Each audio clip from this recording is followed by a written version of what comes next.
Welcome to Spiritually Raw. We expose and explore controversial truths, myths, and theories surrounding the spirit world. Guests includes investigators, debunkers, and skeptics of the supernatural, unexplained, and flat-out unimaginable. Content discussed on this show is not necessarily the opinion of the cast of Spiritually Raw, and topics quite often are for mature audiences only. This show is not intended to replace any medical, financial, or legal advice and is for entertainment purposes only. So sit back, relax, and enjoy the ride. Welcome, everybody, to Spiritually Raw. How are you this fantastic day? Hope everything's going amazing. Hope your multidimensional experiences are coming to life for you. In the event they're not, we have our soul brother, Mathew John, here with us to help us out. Internationally recognized psychic medium, Trance Channeler, and a Sirian blue Avian. I hope I'm pronouncing that right. Orion. Avian, yeah. Yeah, and Andromedan. So that's pretty cool. We get to learn about that because everybody's really tapped in. It's kind of like pretty cool. That's like super cool. Yeah, you know, it's really Yeah. right now. Today's topic is discovering your star origins, but more about Mathew, yeah? Yeah, so there's so much to uncover and we're super excited. You are an internationally recognized psychic medium. You're also a trance channeler, an intuitive astrologer, a starseed guide and energy healer, a medical and intuitive as well. As Jay mentioned, you have an extensive background as a Sirian, Blue Avian, or Orion, and you're also an Andromedan Starseed. Now, you're also intimately familiar with the missions of Starseeds on Earth, which is really, we want to really going to dive into that because a lot of people are very, very interested. And they're also like, you know, how do I know if I'm a Starseed? And Yeah, we'll help you, you'll help us to find that. Now, you also have, this is great for everyone. It's called Ascending as One Group. It's a mentorship program, and you have many upcoming retreats in Shasta, New York, Sedona Peru. All of his events are going to be in the link and the descriptions below. Make sure to check out his website. I mean, you're like all over the place. You have phenomenal material. You have phenomenal thank you.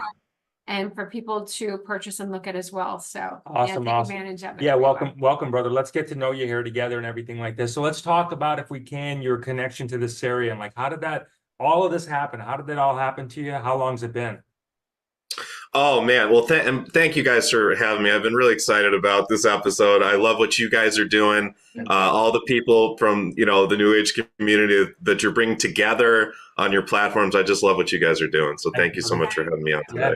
Of course. Yeah, amazing question. So I'm so excited to let fill your audience in on the whole Starseed game and what it's all about, because that is my biggest passion in life. So I think the best way is to kind of rewind in my life back to my first encounter with multidimensionality, which was a real visceral experiential encounter with multidimensionality. I was a pretty, I guess, as normal as I could get, although there were, twinges of like being interested in things that other people were not interested in when I was, a kid, a teenager in my young 20s. But I was an atheist, I was an atheist through and through. I thought that religion was really just kind of stupid, actually, to be quite blunt. I thought the idea of God or deities or angels or any of it was just it. I was very scientifically minded. My dad was an atheist. He was a scientist. So for me, the whole, like everything that I'm into now, I never, ever, ever could have imagined because I thought it was all pretty silly, right? That all changed for me in this one experience that I had back in my early 20s. And it was nothing I could have ever planned, expected, and it changed my life. It changed my path completely.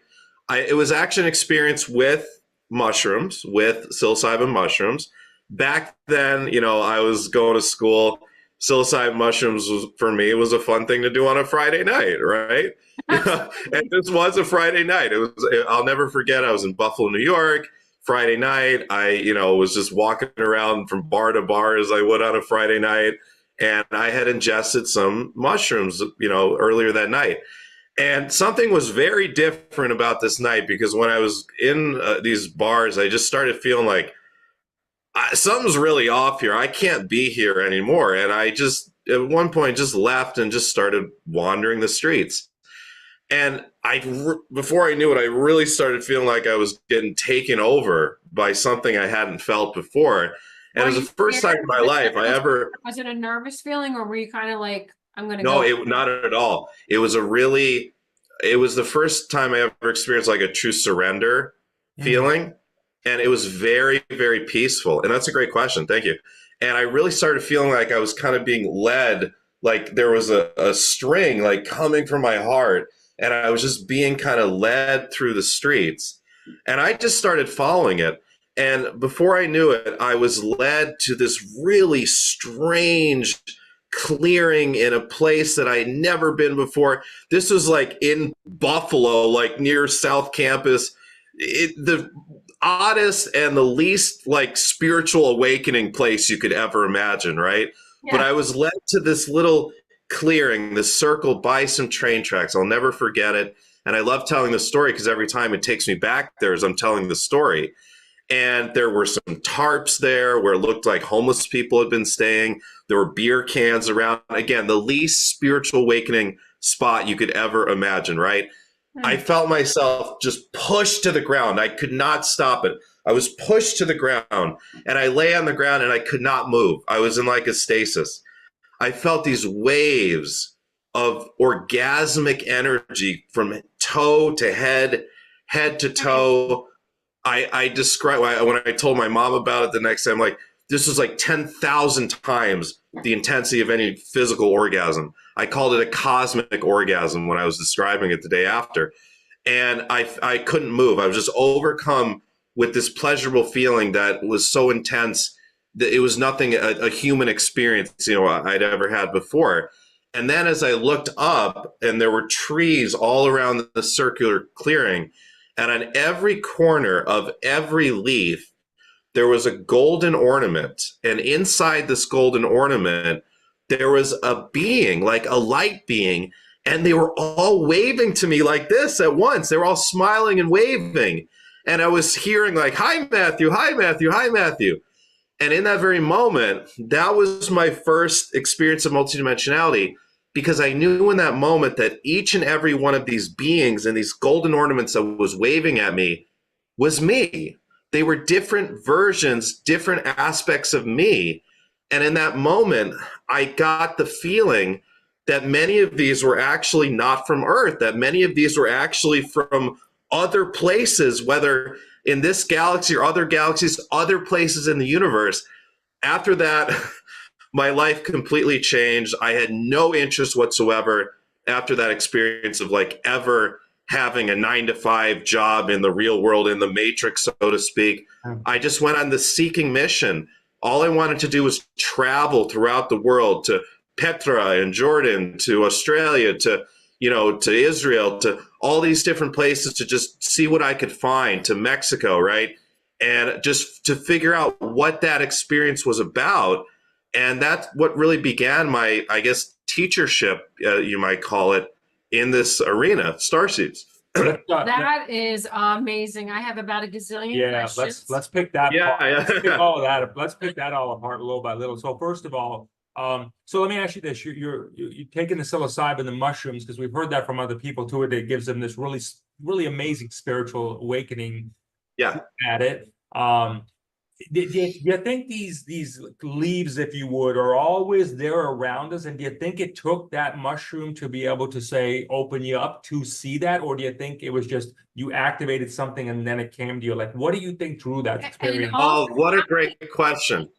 I was going to just thank you for that, because I've told this story like dozens of times and no one's ever asked me that. That's an amazing question. Thank you. I think both were required. Like, what the one thing, and my entire life is dedicated to figuring everything out, to understanding. And actually, funny enough, now I look back and see, even before my spiritual awakening, when I was a kid, that I was into that as well, just not with the spiritual stuff. I remember being in my basement, literally like taking apart one of my parents' phones, and my dad was like, "What are you doing?" Like, and he's like, "Okay, have fun," right? So I always wanted to figure everything out. And the one thing I found more than anything else as a consistent finding is that so much more is planned out beforehand than we seem to think, as being the human ego. I think almost everything, at least everything important in our lives, save the day-to-day minutia of, what am I going to wear, etc., is pre-planned in our life plan. And that's my other passion to teach. My three passions are starseeds, the life plan, and astrology, right? So looking back, I know that it required the mushrooms, but it was also meant to be on that day. It was September, I got to remember the date, 21st or something. It was, and it was that day. It was meant to happen. And the mushrooms, I was meant to take them. It probably, wherever I got the mushrooms, it was the exact batch I was meant to get as well, Good for you, man. That's awesome. It's so awesome. This is a couple questions into one. Number one, how many of these gold leafs did you see? Or oh my God, they were all around. Again, it was like a circle. There were hundreds. Wow. And when you have an experience like that, it is so extraordinary and so deep on so many levels. It's intoxicating. Yeah. How did you come down from that? Oh my God. What another great question. No one has ever asked me that either. I got to think back. I think I spent the rest of the night, I think I stayed up all night in this very blissful state, just knowing that like something was so different. And I remember, I think I'll have to ask my mom later today. I think I called her the next day, or I might have even come home to visit the next day to tell the story.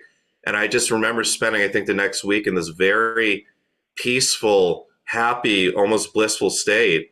And then after that, life kind of got back to normal, but something was different than before that never went back. Yeah. That never went back. It was a light switch. Like, I think in that moment, my soul said, okay, you're ready. You had fun. You did high school, you chased girls, you played sports, whatever. But now you're ready, and whoop, the switch goes on, and then you never go back. Then you never go back. Okay, so from an atheist to taking mushrooms to finding the multidimensional now, how did this change your interpretation, or how do you view this concept of God now? Oh my God, yeah. In that, what another great question. You guys asked the best questions. Thank you. Right after that, in that moment, really, I knew not only is God real, I know I am God. I am all of this. This is all me. This is all us. We're all like, I just knew in that moment about oneness. I just knew that we're all God and God is all us. And I understood why I was an atheist, because the religious concept of God, I don't think is accurate. And I still don't think is accurate. So I think it was that I'm grateful that my father was an atheistic scientist, because I think it was a much easier transition to go from that to the truth of what God is and life and multidimensionality, versus people that, like, a lot of people come to me over the years. It's so funny because I've always been kind of anti-religion. So I get a lot of people that are religious, like Christian, that are just curious. They have this curiosity about how they can merge that with the type of stuff I'm teaching. And a lot of times I'm that bridge, but I think it's a tougher bridge to cross than what I went through. What is a starseed, and how do you know if you're one? Amazing question. Yeah. So to simplify it, I want to describe it as a dichotomous thing. Either you are or you aren't. And I think that's the easiest way to understand it. Okay. If you are a starseed, it means that your soul originated. It's simple as this. Your soul originated off of planet Earth. And just like, think about a tree that begins as a seedling, right? Here we got the maple tree spinners, right?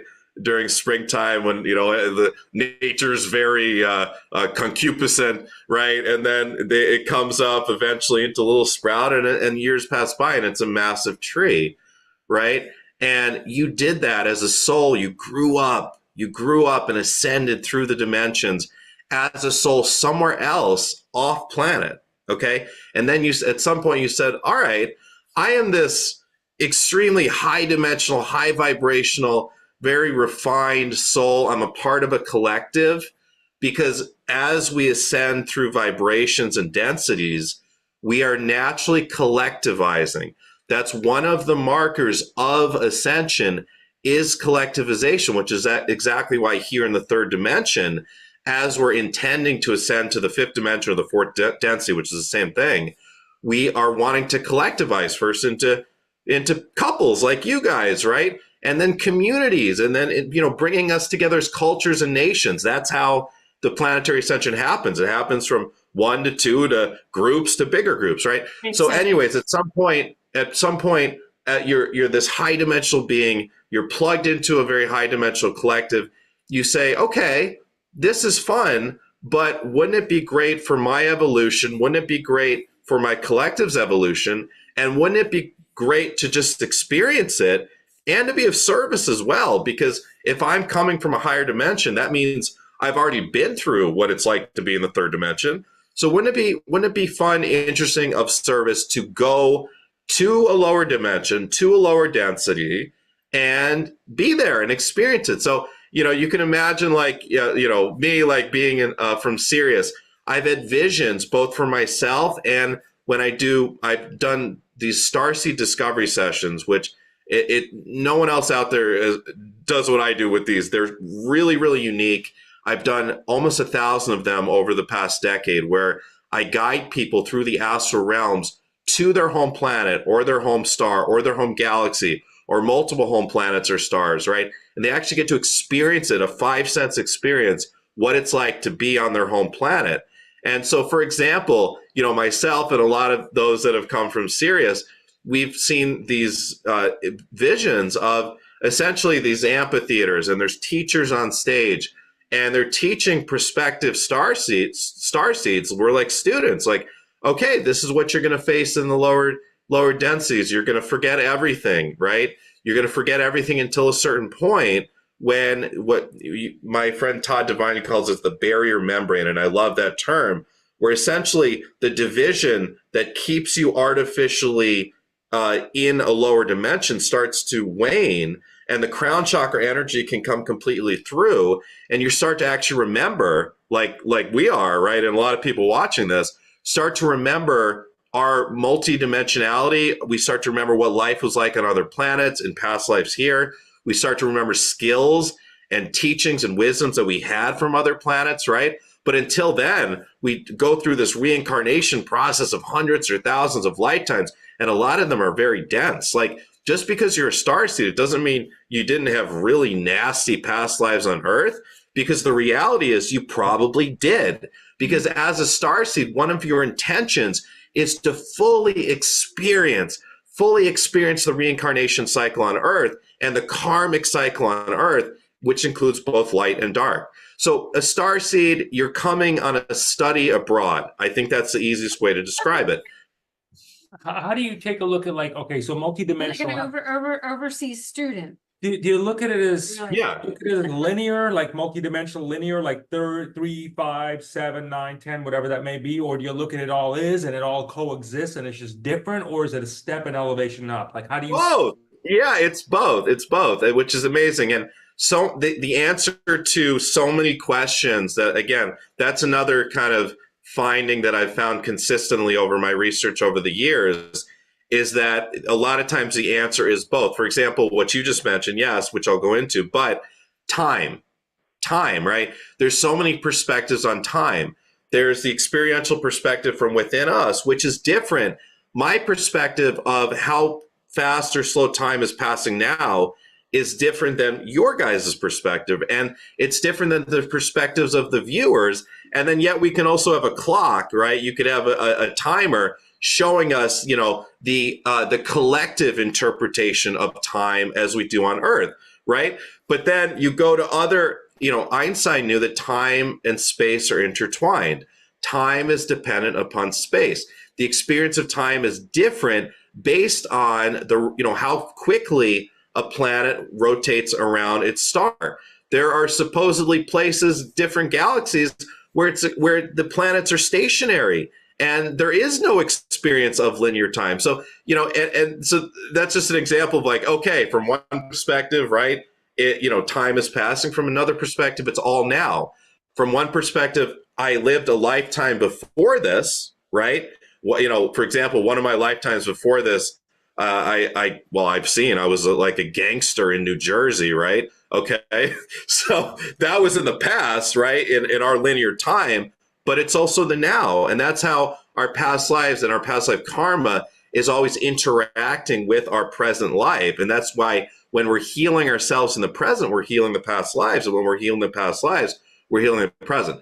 To go back to what your question was about the dimensional stepladder, there absolutely is a dimensional stepladder. The model I use, I actually adapted from my good friend Todd R. Devine, author of Expansion for Ascending Consciousness, books 1 and 2, soon to be book 3. He's an amazing, amazing man, and I appreciate his research so much. And I've really taken a lot of his stuff and just given a different perspective on it, and he's very appreciative of that. But, you know, from the first density, which is essentially, we could say microbial life, even mineral life, right?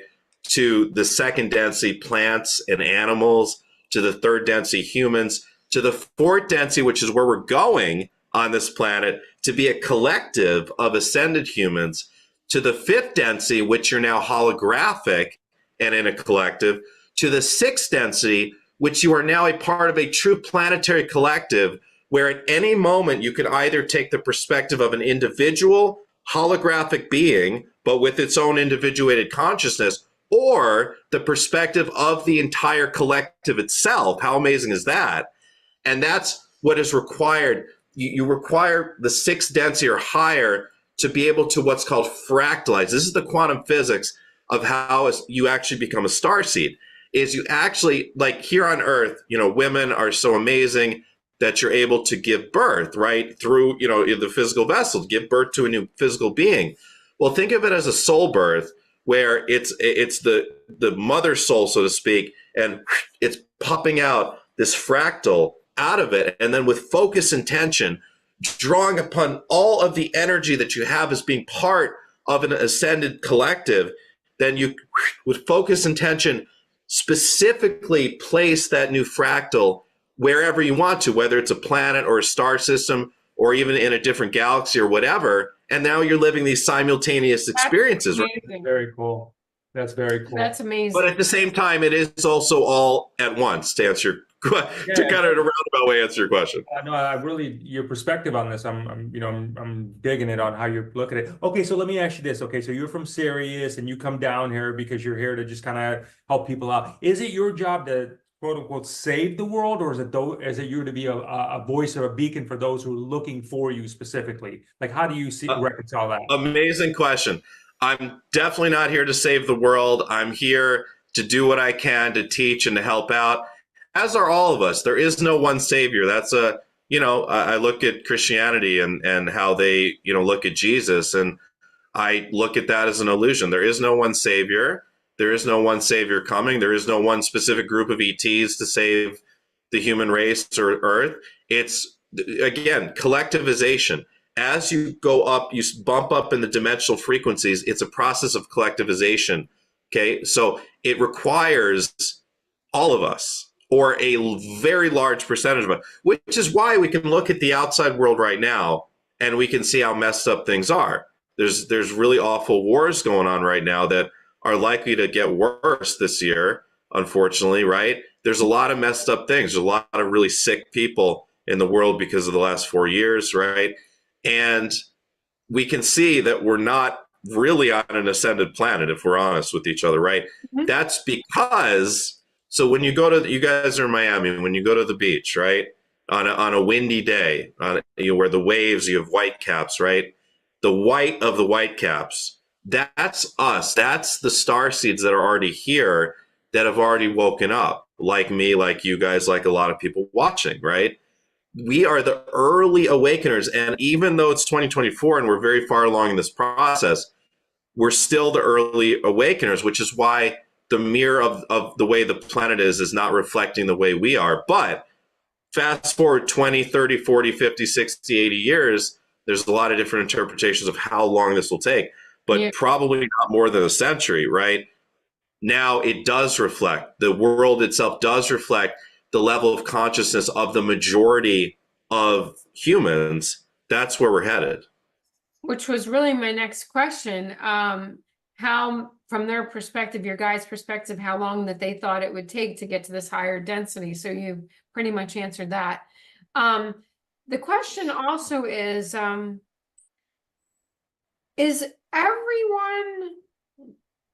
a starseed ultimately, or are there ones that are incarnated on Earth that just are not a starseed? Amazing question. Yeah. So that goes back to when you first Jay, you asked, okay, what is a starseed, right? And I first said, okay, it's dichotomous. You either are or you aren't. So let Right. me answer the question of what if you aren't, right? If you aren't, it means you're what's called an earth seed. An earth seed means your soul originates from Earth. You're not on a study abroad. You are organic to the earth itself. What is a soul? A soul is light. Okay. Every soul begins as a single photon of light, which then grows more photons, expands. Eventually, when you reach the third density, you have what's called a toroidal field around you, which is this field, this always, self-perpetuating field with an empty column in the middle. A lot of you have seen it, or if you Google toroidal field, Toroidal, you'll see what the sacred geometry of that is. Okay, but that's a collection of photons, a grand collection of photons. And before that, again, at one point, you began, if you're an Earth seed, as a single photon of light donated from the planetary consciousness of Earth herself. And you came up through being, a single-celled organism, then a multi-celled organism, and then different plant life, and then more and more complex incarnations. The Hindus know this, by the way, more and more complex incarnations through the animal kingdom, right? Where you're experiencing more and more complex life themes.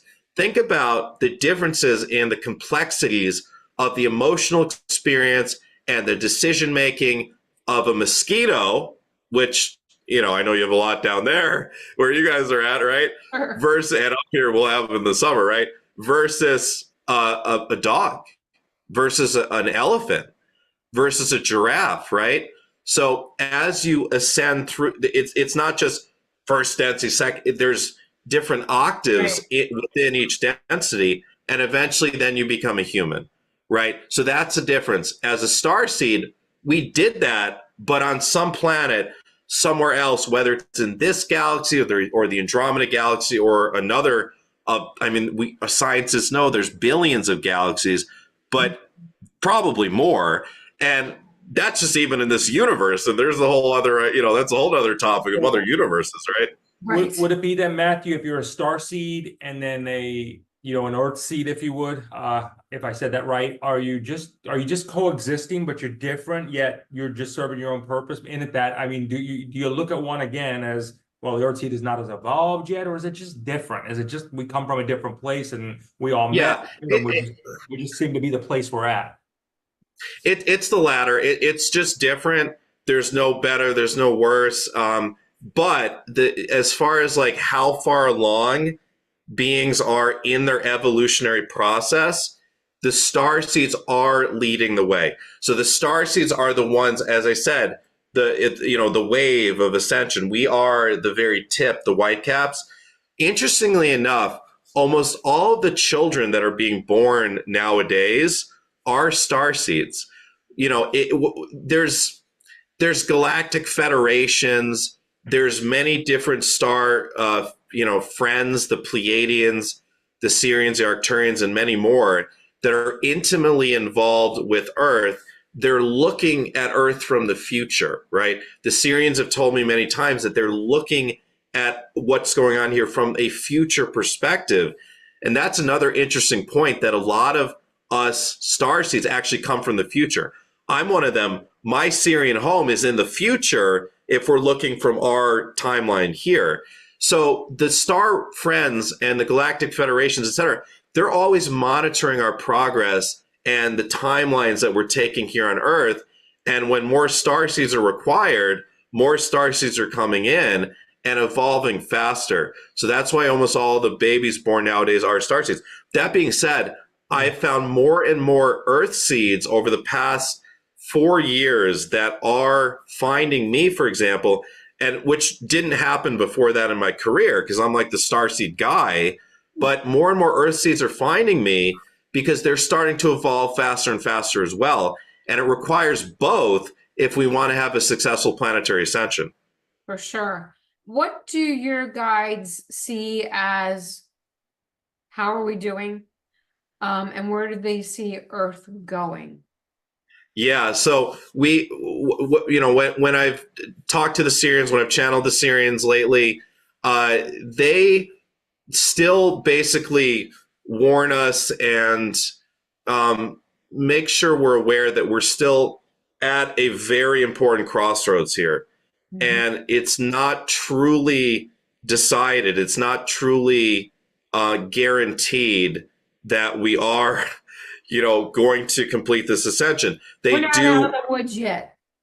That's the best way to put it. Yeah. And I've heard that too. For example, last time I channeled the Lyrans, they were saying the Lyrans, last August when I was channeling them at one of my retreats, they were more concerned than the Sirians have been. So there is a general cautious optimism yet concern. And I think, they do that because they want to remind us how important it is for us to be diligent about our vibrational frequency. And it really does come down to that. It doesn't come down to the chess pieces that we can, because most of us, especially, people like us, we're in the position of enlightening others through the computer screen or through the phone or through in-person, events, etc., right? But we're not in the position of making the chess moves in politics, right?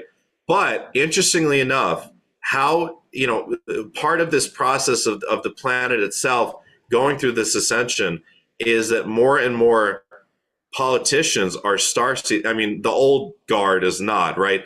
But the new politicians that are going to be entering into governments here in the US and Canada and Europe, et cetera, all over the world, over the next 30, 40 years are the Starseeds. Right. And these are the ones that are going to actually make the chess moves of the planet itself.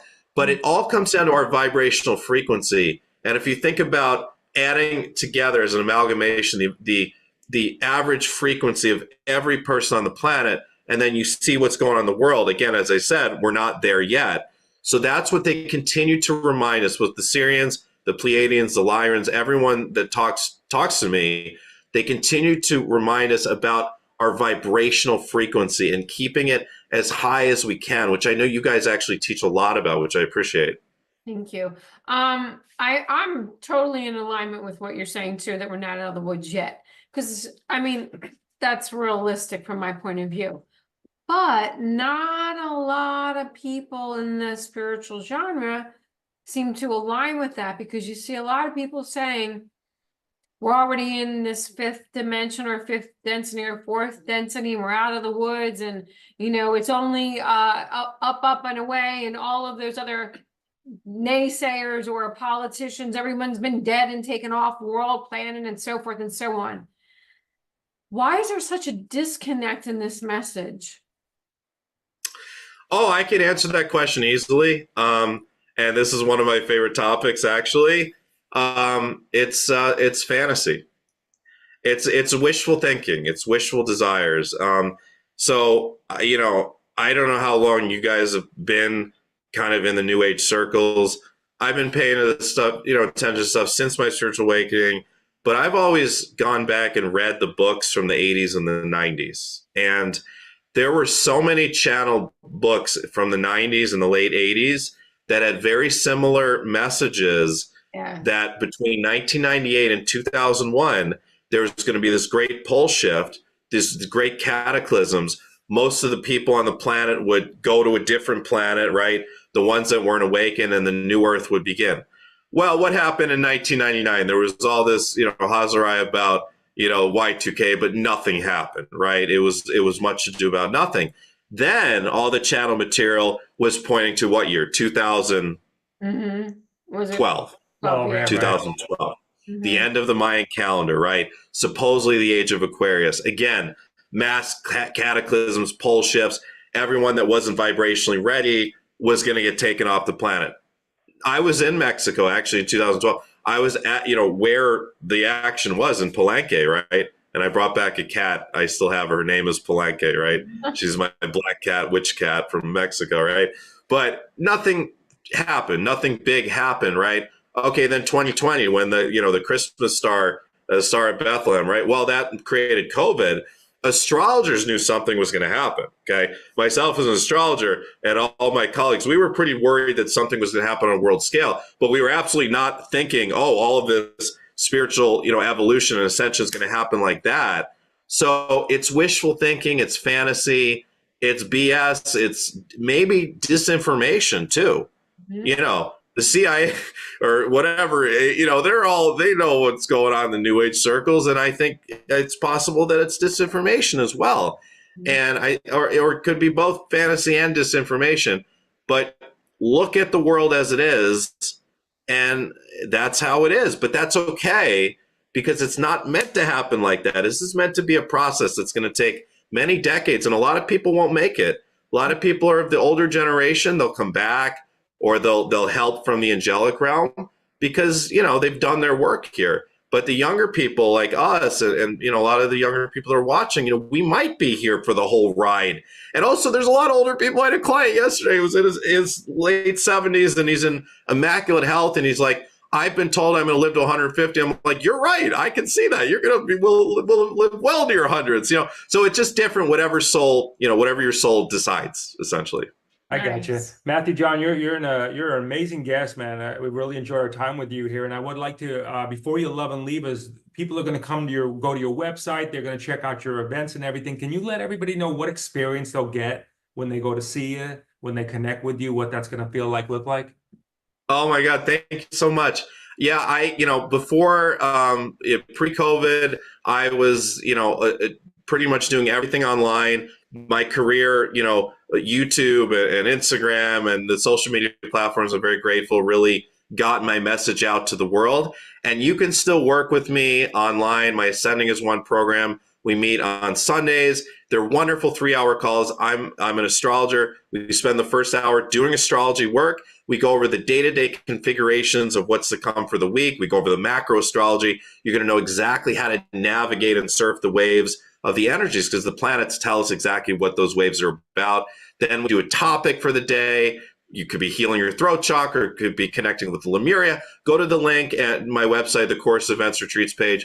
You'll see the schedule. And if you join VIP, you get a private reading with me. You can ask me literally anything. You want to know if you're a starseed, you want to know your past lives, you want to know what your future looks like, you want to know about soul contracts. I can answer literally any questions in those readings. If you come to see me in person, again, we got Mount Shasta, we got Light on the Hill in New York, we got Sedona, we got Peru, and those are all on sale. I have early bird specials for some of them. It's an amplified experience. It's a powerful experience. Our retreats, they're not just fun little expeditions. They are vibrational lifters where you come in here vibrationally, you leave here or here. And they're also activating for your spiritual gifts, your psychic gifts, your healing gifts, etc. If you can come see me in person, do it. Come to one of the retreats, come to one of my speaking events. And if not, join Ascending as One, do a reading. And also I do have past life regressions, starseed regressions, healing sessions, etc. You do have to book a couple months out for those, but those are available on my website as well. So everything is on my website. And any questions at all, just please contact me. I answer all emails, so I'm happy to talk to you. Right on, brother. Well, we want to thank you for your service to humanity and your dedication. Thank you. And most importantly, your courage to do this. You know what I mean? Because thank you. And I can imagine what it takes. So everybody, I hope you've enjoyed meeting Matthew as much as we have. I know we sure have. And together with Matthew's help, we are turning the universal key to global harmony and creating a unified world. Thank you so much for tuning in. And remember, tune in often, tell all your friends, and most importantly, may all your dreams come true. Many blessings. Welcome to Spiritually Raw. We expose and explore controversial truths, myths, and theories surrounding the spirit world. Guests includes investigators, debunkers, and skeptics of the supernatural, unexplained, and flat-out unimaginable. Content discussed on this show is not necessarily the opinion of the cast of Spiritually Raw, and topics quite often are for mature audiences only. This show is not intended to replace any medical, financial, or legal advice and is for entertainment purposes only. So sit back,